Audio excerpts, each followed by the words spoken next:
And now our numbers are going back up, so we reopened that housing unit. And because our female population is fluctuating so much, we ended up having to put them in that larger unit, which is 42 beds.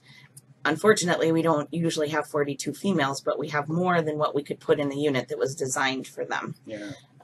And so we have a 42 bed unit that right now has 20 people in it. Well, that's 20 beds that are not available to males because we have females in there.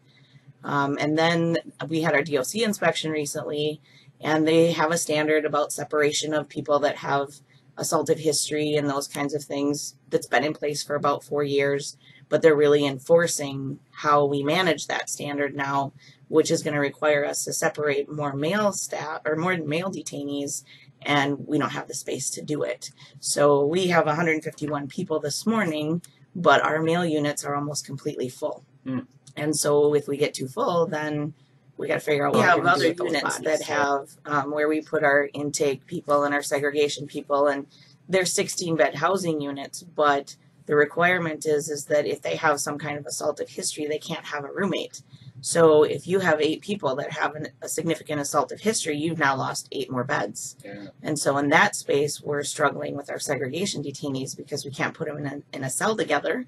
And it's for safety reasons so that people don't get hurt, but then that reduces our bed space as well. So what can you do? Well, that's what we're going to have a lot of conversation about. We have the work release facility that is across the street from the detention center and the government center. We have 60 bunks for males there. Yep, right now we have a 60 bunk male unit and a 30 bunk female unit. We have the ability to expand. So one of the initial conversations is, could we harden up one of those expansion units and make that a female unit, which costs some money. Sure. And then also has some logistical issues, because if they're not in the government center, then we have to transport them to get them to court.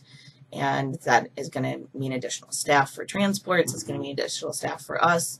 And it really is probably just going to be a Band-Aid with all of the folks coming in for DMC as our community increases. So does our population. Yeah. And so do you want to throw the money at a Band-Aid that's going to last 4 or 5 years, or do we need to start looking at building an entirely new facility?